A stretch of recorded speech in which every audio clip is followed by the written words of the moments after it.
The poison damage in this build alone is capable of killing some of the enemies. However, you can actually kill them even faster if need be, and that's useful when you're fighting high health mobs or bosses. Here we've got a higher health Dread Knight, so let's go ahead and put our poison dots up, and then we can just instantly kill the enemy whenever we want. And this is because we're using the Changeling's Debt. The Changeling's Debt is an aspect that's going to allow you to deal all of the poison damage instantly at almost 300% depending on the role of your aspect. This is a really common aspect that you'll likely find by the time you're able to bring this build online. Prior to finding one, as mentioned, you can simply use your poison dots and you'll see that these enemies are basically going to melt anyways. Now, of course, this is going to be slower by not activating all that poison damage instantly, but you'll still be capable of clearing the mobs out. However, once you get access to this easily found aspect, you'll see that the damage really starts to ramp up. The survivability can be a little bit low, which is why I don't recommend taking this build at the really early levels. In fact, I think that early on, Pulverize is a decent choice as well, and I'll leave a link to that in the video description for you as well. The biggest reason why I recommend Pulverize early on is because of a certain factor within the skill tree, and this factor has to do with we're putting 5 points into Claw, we're placing 5 points into Poison Creeper, and we're placing 5 points into Rabies. Between the three of these and some of the synergies needed to really get the most out of this build, you're going to want a fair amount of skill points. Let's recommend that you use this towards level 50 or potentially even after, while you're hoping to find some of the legendary aspects or even unique items that might bring your final build online. Similar to a Stormclaw build, we're not using a spender in this, and we can actually just get decent damage from our claw as well, and eventually the cooldowns on our poison abilities will come back up and allow us to get more AoE damage or even single target when we follow up with that trample.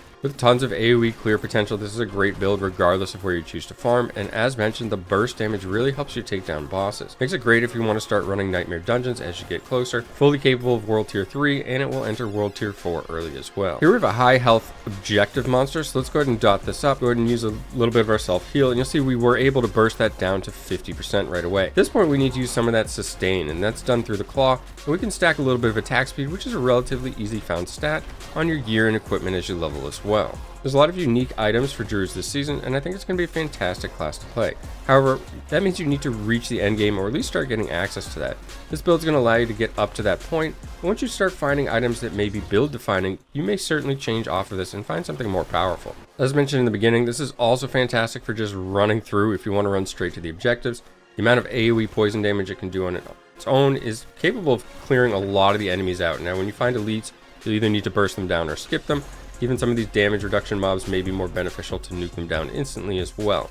Overall, it's a fantastic build. Like I said, I would recommend transitioning to this after you play something like Pulverize. Link in the description if you're looking for that to get started at the very beginning of the season. The minimal requirements are really enjoyable. Just allows you to get something online if you're not lucky enough or fortunate enough to get some of these more rare aspects, unique items, and so forth at the very start of the season. You'll see we can basically take out these bosses. There is a little bit of a reset time, just want to be realistic about that.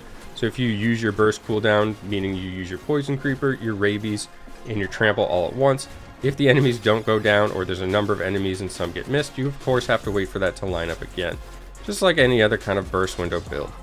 Again, sticking with the theme of budget, the remaining aspects that you'll find to be useful for this build can all be found through clearing dungeons. That way you don't have to worry about what kind of drops you get, and RNG can be removed from the situation. Virulent aspect, although not needed, will certainly help reducing the cooldown of rabies, just give you more uptime on this poison. Aspect of disobedience, again found from a dungeon, and you can use this to add some survivability or mitigation to this build. This will have less survivability than say the Pulverized build that I would recommend you start with, so this may be nice. Things like aspect of might, also found through a dungeon, and even vigorous aspect can all benefit you in this way. For offensive aspects, you can pick up things like rapid aspect, again found through a dungeon, and edge masters. This also increase your damage. Overall, we're just trying to get this build off the ground, so you don't need to worry too much about where you place these. Just put them somewhere on your gear. We know that these things are basically going to get replaced later. Spirit boons and all the skill points can be found in the build link. This will take you to Mobalytics, which will show you all the information when and where to place your points. That'll help get you going. You can just know that the build basically has synergies. Since we're not planning on playing this forever, we don't necessarily need to know all of the nuances within it. For utility skills, we're running Bloodhowl. This is going to give us a self heal. On top of that, it's going to increase our attack speed. This is useful to deal more damage with Claw. Now, Claw itself can actually be replaced by any of the basic or other primary skills. In this particular case, I simply have Claw up there because I have some additional damage done from Werewolf skills. You could use this as Storm Strike, anything else that applies to any of the affixes you've happened to find. Earthen Bulwark is on here for some survivability, and more importantly, it gives Unstoppable.